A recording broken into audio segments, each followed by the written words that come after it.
छपरा पहुंचे तेजस्वी प्रसाद यादव नेता प्रतिपक्ष। बिहार सरकार ने 5वें चरण के मतदान को लेकर प्रधानमंत्री नरेंद्र मोदी पर निशाना साधते हुए जमकर बरसे। उन्होंने कहा कि मोदी जी लगातार बिहार में दौरा कर रहे, लेकिन बिहार के लिए उन्होंने क्या किया है? केवल झूठ बोलने का कार्य किया है। बोले थे युवाओं को रोजगार देंगे, क्या हुआ? काला धन वापस लाएंगे, क्या आया? क्या किसानों का कर्ज माफ होगा, महंगाई कम होगा, लेकिन कुछ नहीं होगा। राजीव प्रताप रूडी जी पर उन्होंने आरोप लगाते हुए कहा कि सारण में जो कार्य दिख रहा है वो विकास मेरे पिताजी का किया हुआ है या फिर मेरा किया हुआ है, लेकिन वो बताए 10 सालों में उन्होंने क्या किया, जांच कर लीजिए।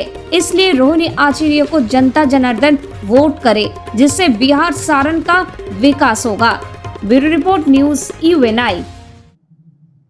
पहला किया गया था, बिहार को स्पेशल स्टेटस देंगे, स्पेशल पैकेज देंगे, स्पेशल अटेंशन देंगे। बंद चीनी मिल को जो है वो चालू कराएंगे। कई एक वादे जो है उन्होंने कहा देश भर में कि 2 करोड़ नौजवानों को नौकरी, किसानों का आय दोगुना करेंगे, सब पक्का मकान बना देंगे, काला धन लेके आएंगे। एक भी वादा जो है प्रधानमंत्री जी का पूरा नहीं हुआ। 10 साल प्रधानमंत्री रहे और 14 में भी लगभग 31 सांसद दिया बिहार के लोगों ने, 19 में 39 सांसद दिए।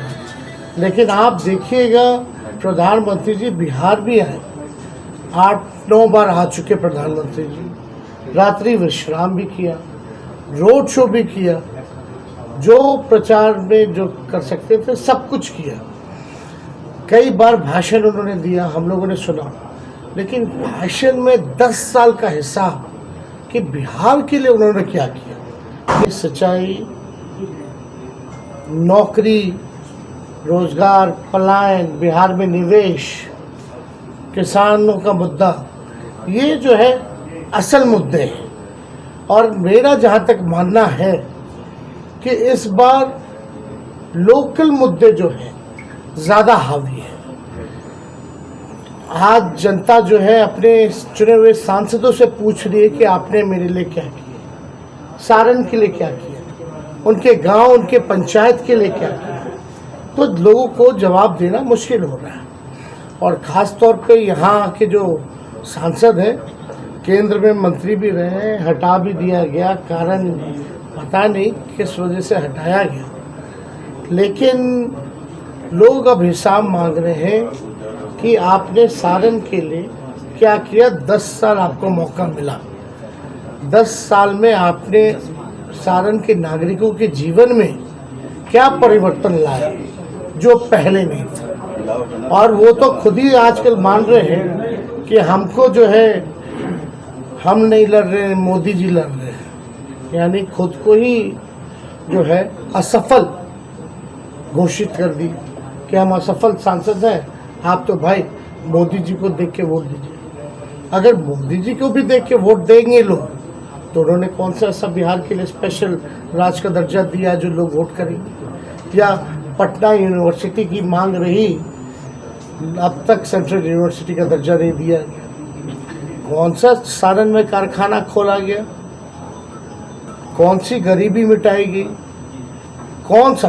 केवल 5 किलो अनाज के अलावा इनके पास बोलने के लिए कुछ नहीं है। और जहाँ तक पूर्व से ही आपको भी पता है, फूड सिक्योरिटी बिल जो है यूपीए के समय में है, और उससे पूर्व में भी लोगों को अनाज मिलता रहा है, किरासन तेल मिलता रहा है, चीनी मिलता रहा है। और ये कहते हैं कि 80 करोड़ लोगों को हम राशन बांट रहे हैं, तो ये गर्व की बात है, ये डिबेटेबल है। 80 करोड़ अगर गरीबों को आप राशन बांट रहे हैं, तो यानी गरीबी तो चरम सीमा पर है, ये भी साबित होता है इससे।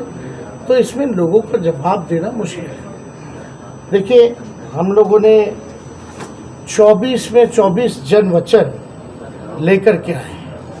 खास तौर पे हम लोगों ने जो कमिटमेंट किया था 20 में कि हम आएंगे तो 5-10 लाख लोगों को सरकारी नौकरी देंगे।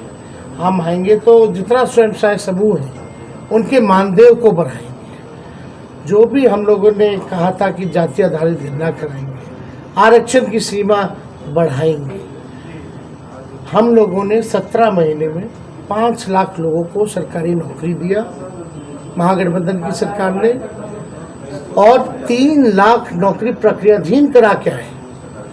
वो कभी भी निकाला जा सकता है, निकलने वाला है, चुनाव आ गया। या आप कह सकते हैं कि अगर चाचा जी पलटी नहीं मारते, बीजेपी के लोग हाईजैक नहीं करते, तो वो भी अब तक आ गया होता।